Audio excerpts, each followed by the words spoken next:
Welcome to Real Grief, Real Healing with Mindy Corporan. I am your host, Mindy.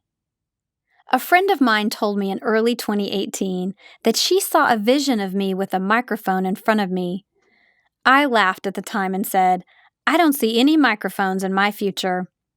Less than a year later, I was recording my first podcast on this show. I'm not going to say, "I hope you enjoy this podcast." My podcast is not truly meant to be enjoyed. Real grief, real healing is just that, real and raw. I provide you an opportunity to learn and share in the grief others are experiencing, and then we share how they are healing or perhaps not. Grief changes each of us in some way. Many of my guests have been encouraged to open new businesses, start foundations, and in general, work to make the world around us a better place. Grief is universal. How we decide to move onward, seeking healing, is individual. A significant part of my healing comes through the courageous kindness actions of others. As you listen to my podcasts, you will hear how you can give and receive courageous kindness too. Together, we are better. Welcome to Real Grief, Real Healing with Mindy Corporan, taking a deep dive into the reality of the difficulty grief brings and offering insight into the healing available to each of us. Today, episode 42, The World is Learning His Name, with special guest Dawn Collins. And now your host, Mindy Corporan. Hi friends, this is Mindy Corporan with Real Grief, Real Healing. As you know, I interview friends, acquaintances, authors of books sometimes, founders of foundations, etc. I interview individuals and sometimes couples who have experienced a significant grief event. And I have the same type of interview you're about to listen to today. I had the pleasure, the unfortunate pleasure, because she doesn't want to be part of my group, and I obviously didn't want to be part of her group either. We are moms who had our children murdered out of hate. And it's going to be a difficult conversation for my friend Dawn Collins to talk about, a difficult story to share about her son. He is Second Lieutenant Richard W. Collins III. And I met Dawn through a variety of different circumstances. One is that her son was murdered because of hate. The other circumstance is I met her through Susan Bro, who I also interviewed, and her daughter, Heather Heyer, was murdered. And I've got a podcast about that. And if you're a listener, you've probably listened to that interview. So Dawn and I engage once a month, and we have for over a year. But I hadn't taken the opportunity, and I am today, to allow Dawn the platform that she so deserves to be able to share with my listeners and more the story of her beloved son, Richard W. Collins III. Dawn, welcome to Real Grief, Real Healing. Thank you so much for joining me. Well, thank you, Mindy. Thank you for having me. And there's one thing that I do want to change. Richard was posthumously promoted to first lieutenant, but we just call him Lieutenant Collins because it's important that we use that when we're describing Richard, that he was Lieutenant Collins. That is something that he earned. And as we go into the story, you'll understand why I am so adamant that everyone I come in contact with, that he is called Lieutenant Collins. Great. I appreciate you correcting me on that, and I'll make sure that in the show notes that everything is titled and buttoned up as it should be, as I know he would have wanted and you will want. So Dawn, I'd like to ask you, let's start with this question. How did you come to know Susan Bro, Heather Heyer's mom? Susan and I met through a mutual friend from ADL. We had been in contact with the Anti-Defamation League, because of Richard's death and because of the law that we changed in the state of Maryland. And someone from ADL, Daron Isaacson, says, I'd like to introduce you to Susan Bro. I think you have kindred spirits, and I think you would get a lot out of meeting and speaking with her. Susan, her husband, my husband, and I, we met for lunch. And as they say, the rest has been history because we did have that kindred spirit. And Susan met and we talked, and she says, I didn't know about your son, but I'm going to make it my business that everywhere I go, that they know about Lieutenant Collins as well. She's been a great advocate and friend. Thank you. Thanks for sharing that. I wasn't sure how you met. So you met through a connection at the Anti-Defamation League. Yes. And because I was introduced to Susan by Christian Picciolini, who was, working on a documentary about hate in America. So, so she's been a catalyst, I think, for both of us. Yes. And so I'm glad. And then she introduced the two of us, and here we are now. Exactly. And look where we're going. Yeah. So, so Dawn, let's get to that painful conversation. But it's important that the listeners have an idea of what the grief event is. Obviously, they know that it had to do with your son, Richard. But tell us about, actually, what I'd like you to do, Dawn? I want you to tell me all the wonderful, amazing things about your son, Richard. Let's start there. Okay. So Richard is my husband and I had Richard after 10 years of marriage. So we were thrilled, overjoyed to welcome this baby boy into our family. My husband is military. So growing up, Richard always knew that he was going to join the military. My husband was Navy, and Richard said that he was going to be Army. He knew that he was going to be an officer from day one. Richard was athletic. He was intellectual. And he believed in using his mind and wanting to be the best in all he endeavored to do.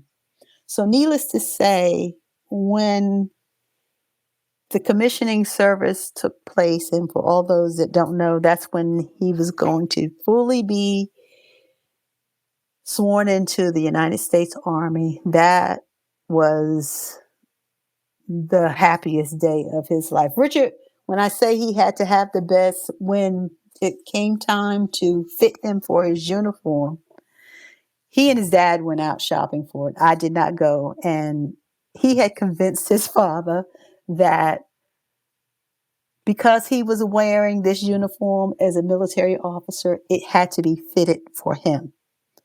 So he had a custom-made uniform, and my husband paid for it. Sadly to say, that was the uniform he was buried in.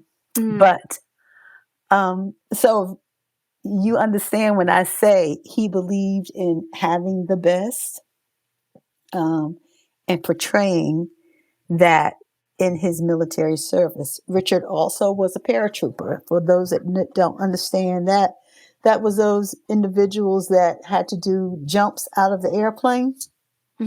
And a couple of them were at night, and he was proud to do those things. So when he took that oath of office, and I tell people this continuously, he didn't take it for Black America, white America. He took it for the United States of America. I love that. With pride. He knew what he did. I often tell people he had believed that he was going to be a general officer. He knew that he was going to be General Collins one day. He idolized General Colin Powell. So he had goals in mind as to what he wanted to do and what he wanted to attain. And I I value so much all of what you can share about him because I can sense his spirit and be so thankful. I can be so thankful for him as a human, why he was on this earth and what he was doing for us and what his plans were to do for all of us in the United States. Thank you for sharing. And he is one handsome young man. Thank you. You didn't say that, but I will say that for you. And the link to your foundation page and the link to the Facebook page will be put in the resources because listeners, you're going to want to look at this handsome young man and all that he was accomplishing before someone filled with hate and ignorance took his life. And so, Dawn, I would like you to give us whatever extent of explanation you would like to tell us about the hate crime. Well, I am like all moms telling our sons, and I say especially moms of color, that we're always telling our sons to be careful where you go, who you're interacting with. Just be mindful all the time. And I did that for Richard. This particular evening, he says, Mom, I'd like to go celebrate. And I was always, be careful. Don't drive your car. If you drink anything, yes, ma'am, I won't do that. So this evening, he wanted to go visit some friends at the University of Maryland, College Park. And from what I understand, he was standing at a bus stop waiting for an Uber to go back to the apartment where he was staying. And that was one of the things I had told Richard, if you drink anything, do not drive your car. And he was listening to me. He was getting an Uber because he said to me before he left, Mom, I've got too much to lose. I am not going to jeopardize my military career. So he was waiting at this bus stop, waiting for the Uber. And from what I understand, I call him Monster, approached him and several other people. It was one friend of his who was a white man and another lady who was Asian, and Richard. And he approached them with a knife. And from what I understand, they didn't know he had the knife out. And he said, step left if you know what's good for you. And Richard said no. And I often tell people, Richard died because he said no to a white man that was filled with hate. And he had no idea who Richard was. What I understand is that the knife struck the aorta and he bled out on the streets at the University of Maryland. And then the rest happened with the trial date. And Mindy, when this type of grief hits you, is so many things going through your mind. But there are several things that stand out to me. The homegoing service, I barely remember it. I was on automatic pilot. It was friends and family handling. And then when the trial ensued, the worst things that I can remember were two things that I said to you earlier about the importance of Richard being referred to as Lieutenant Collins. The judge understood that. The prosecutor understood that, but the defense attorneys refused to do it. And the monster was charged with hate crime. And because of the statute in the state of Maryland at that time, the hate crime charge was thrown out. And another thing that stands in my mind so vividly that I found quite disgusting was the family of the monster that actually clapped and high-fived each other when the judge announced that the hate crime would be thrown out. And to me, it was what kind of people would do that? I'm a grieving mom. My family, we're all there. And to see that I think was another low point. We've had several, but that was, even if he felt it, you don't display those things in front of a grieving mom and dad. So, needless to say, that was very interesting. But now to some of the highlights, we were able to change that law in the state of Maryland. And something that you said to me, I remember the things and the strength that you understand that you have. We love our children, and you will do anything for our children. So that was not going to be the end of our story. And we had a wonderful prosecutor that worked with us so that we could change the hate crime law in the state of Maryland. And Dawn, your trial was not impacted by this change. Am I accurate? Correct. Your trial ended. Correct. But he was found guilty, just Correct. not of a hate crime. Correct. Okay. And he's in prison. The monster's Correct. in prison. Okay. The monster's in prison. But then you all immediately picked up that baton, if you will, and you said, this is not going to happen to another family. Another family, absolutely. And again, I'm not political, so we joined forces with several organizations and local individuals and lobbied and spoke with the General Assembly in the state of Maryland. And we were able to change that law the first time around. And I did not realize how monumentous a task that was until you speak with other individuals. And they say it usually doesn't happen that way. But thank goodness we were able to do that. And we only had one dissenting vote. So we were able to change that law.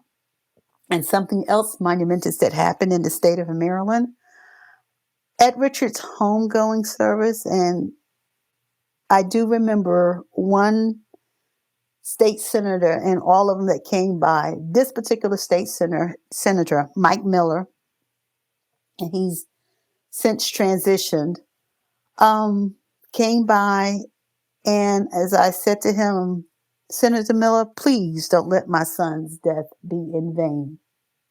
And he promised me there it would not. Months later, in the state of Maryland, there was $1 million scholarship named in my son's name for ROTC students attending HBCUs. For your audience, that's historically Black universities in the state of Maryland. And that scholarship is written into the state budget. So I love how many different tentacles have happened. You know, either a tentacle or a channel. You've got these different channels. So you immediately went kind of to the jugular, if you will, and you changed the state law on hate crimes. Yes, ma'am. And kind of probably along the same way, at the same time, this scholarship was being placed in his name. Yes. Right? That happened about the same time. I was looking on your Facebook page on the and it is called the Second Lieutenant Richard W. Collins Third Foundation Facebook page. But I will refer to him as Lieutenant Richard Collins. Tell us about the Collins Scholars. I love the stories that you shared with me on our Reet Sisters calls about the Collins Scholars. So that's just another tentacle or channel that where you and your husband and family are making a difference in your son's name. Absolutely. The Collins Scholars, they're young men and women that are able to complete their college degrees with the monies that's been set aside for the Collins Scholars. And Mindy, there is nothing like hearing a young man or woman come to you and say, Mrs. Collins, if it were not for this money, I would not be able to finish my college degree. And it's just I can't explain the happiness that I get from hearing that. No, I don't have my son. But yes, I consider it a consolation prize, but we are making a difference.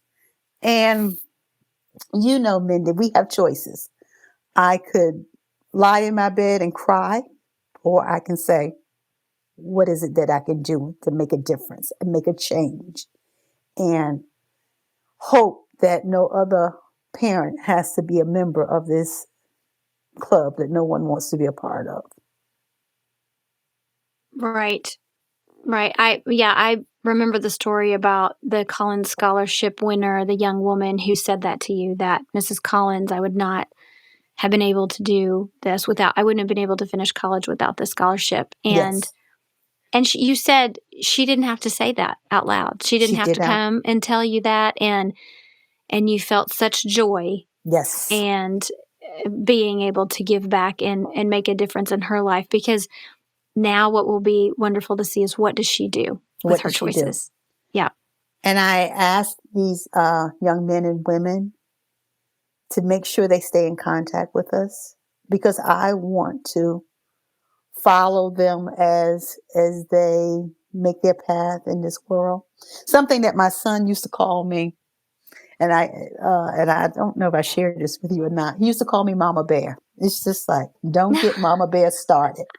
Oh, okay. That's what Lucas calls me now. Lucas, somehow along the way in the last 4 years, Lucas started calling me Mama Bear. Reet called me Mom. I was Okay. Mom. But yes, that is wonderful that we have that in common. So tell us about Mama Bear Dawn. Momma Bear Dawn is, as he would say, you better be right now. And he was to refer to himself, but if you're wrong and Mama Bear knows it, she's coming after you because she Hmm. takes care of her cubs. Hmm. So that was the joke the running joke around the house. He's like, okay, Mama Bear, I know I need to do something to my room, or okay, Mama Bear, don't worry about it. I'll take care of it. Hmm. So that's, yes, he referred to me as Mama Bear. As a matter of fact, he bought a shirt and on it has Mama Bear. Mama Bear. That is very sweet. Yes, I'm not sure when Lucas picked that up, but I've noticed he'll say that, because he'll say, "Love you, Mama Bear." I'm like, "Oh, okay." That's sweet. Okay, Dawn, I would like to know, is anything keeping you up at night right now? What are you thinking about right now? What might be keeping you up at night, or what is it that you think about in the morning, and what needs to be done now? Because you have accomplished so much in only a few short years. So what are you thinking about now? What keeps me up at night? The state of our country, Mindy.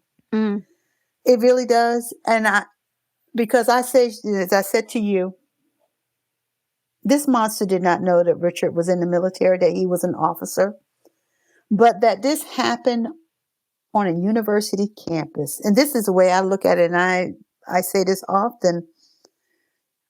Going to university is a place that you go to open your mind, to expand your mind, to learn different things, to broaden your horizons. And to have a monster like this lurking, as they call it, the flagship university in the state of Maryland, is so disheartening that this isms, and because of the other, they don't need to exist. My son was what the military called the best and the brightest, but this monster didn't care. All he saw was a man standing there with melanin in his skin. So that keeps me up at night, because things like this happen, I believe, when good people like yourself and myself don't stand up and say enough is enough.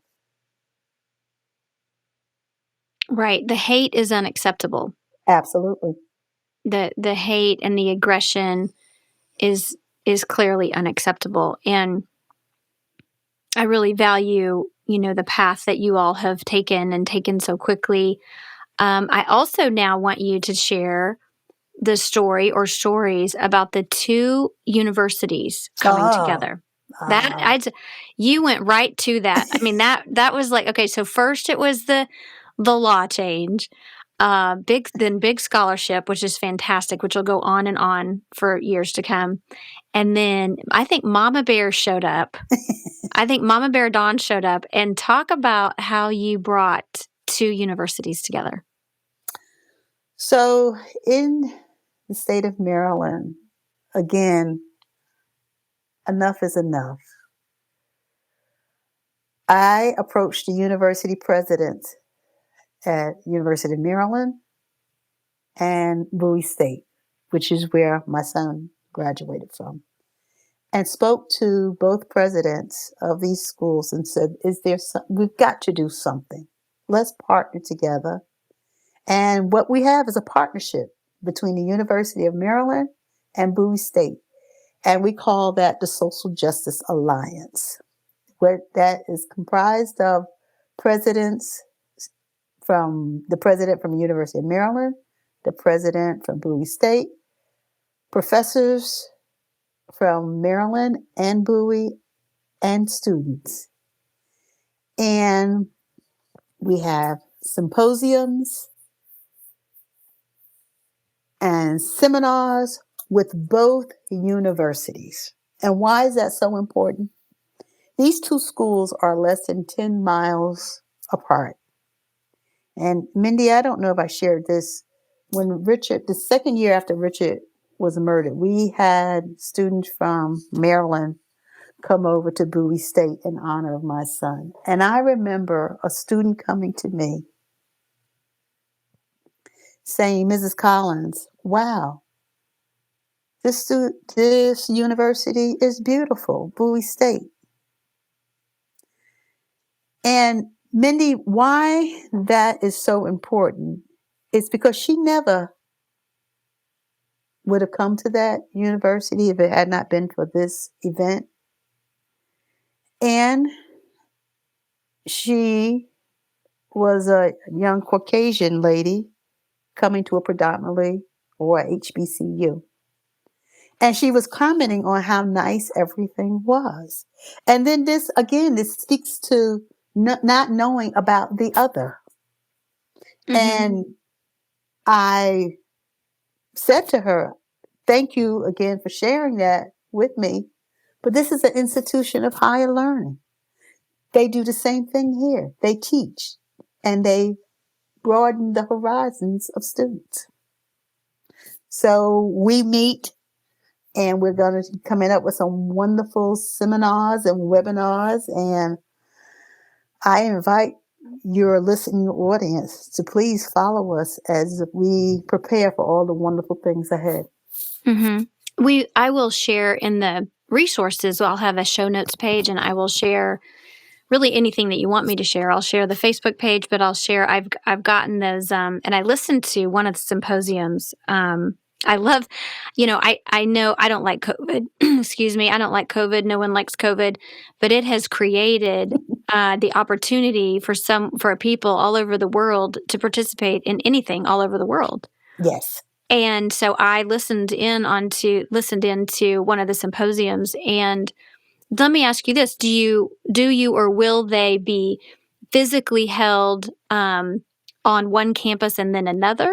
Will they share, the hosting of this, and then who is creating the material and the criteria or the conversation topics? So yes, to both of your questions, it will be at University of Maryland and it will be at Bowie State. Mm-hmm. Go back and forth, and we're deciding that. We just had a working meeting at the University of Maryland last month, the executive committee. And it's the professors that are coming up with the topics. Of course, I have input, and my husband and I have input with the Collins Foundation as to what these topics are. But it is to expand the horizons and for us to know more about each other. And you mentioned students being involved. How were the students told about it or invited to participate?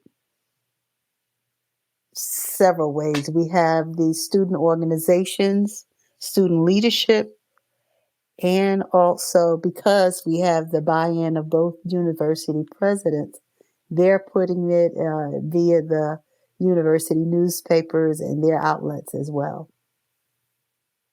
Okay.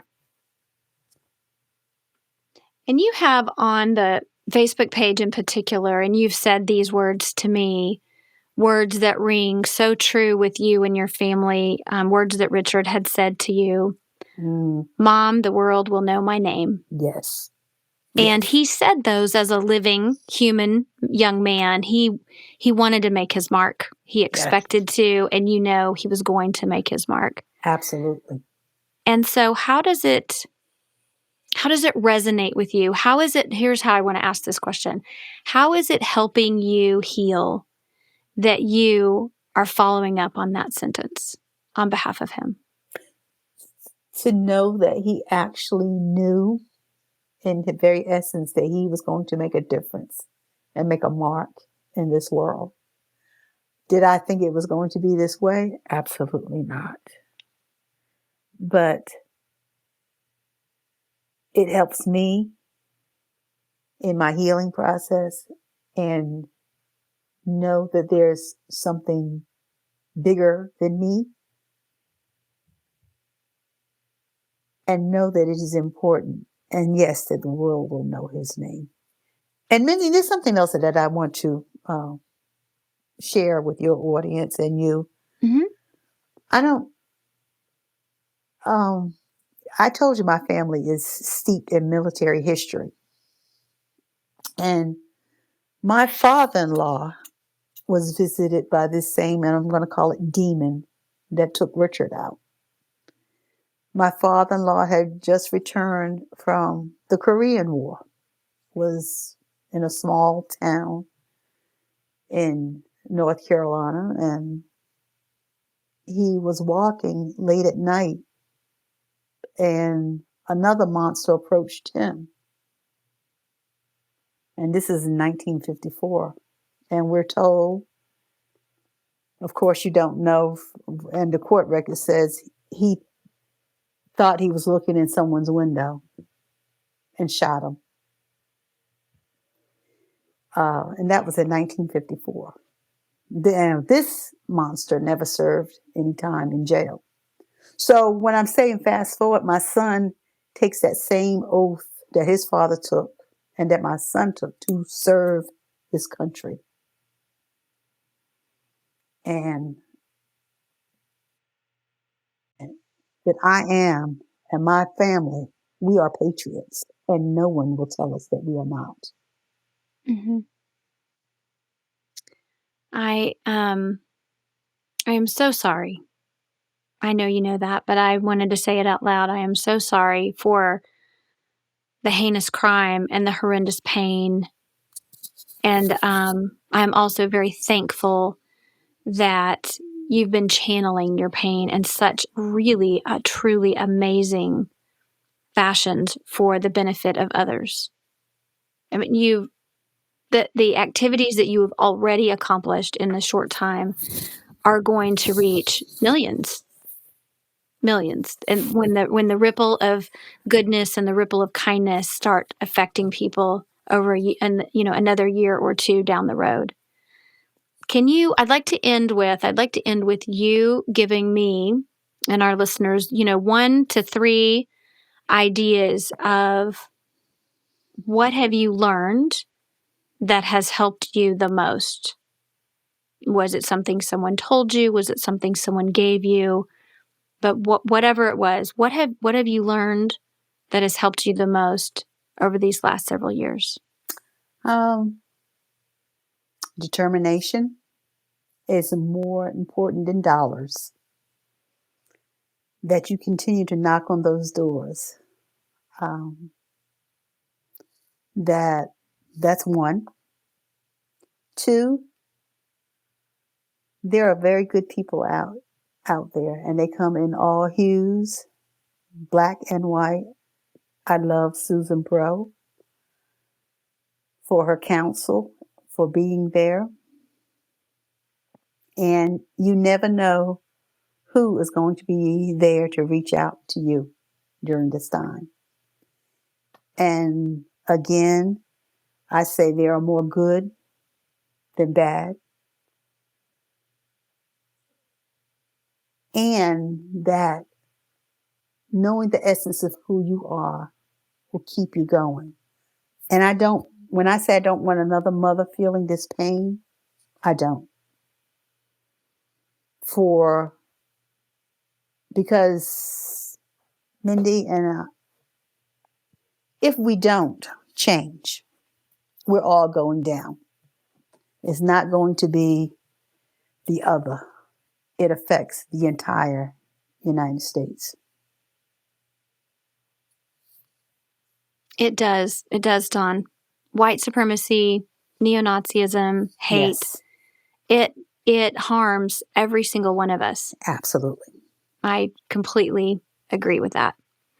Dawn Collins, Momma Bear. Momma Bear of Richard, and I know you've got a daughter, but Momma Bear of your two children. Thank you so much for sharing who First Lieutenant Richard W. Collins III is and is continuing to be. Thank you. I love it that you say is, not was, is. He is, and he always will be. Yes, ma'am. Thank you, Mindy. Thank you for sharing your time with me and allowing me to speak. Absolutely. Take care, Dawn. Thank you. Be blessed. Friends, thanks so much for joining me today for this podcast of Real Grief, Real Healing with Mindy Corcoran. If you want to dive deeper into how you might heal yourself or a friend, please pick up a copy of my book, Healing a Shattered Soul. Published on May 3rd, 2021, you can find my memoir anywhere books are sold. You will also find me in social media channels as Mindy Corcoran. Take time to help yourself heal, accepting courageous kindness. Take time to heal another by giving courageous kindness. Together, we are better. Real Grief, Real Healing is copyright 2021 to 2022, Mindy Corcoran, all rights reserved. Our theme music is composed by Dave Croft and used with permission. This podcast is a production of 818 Studios.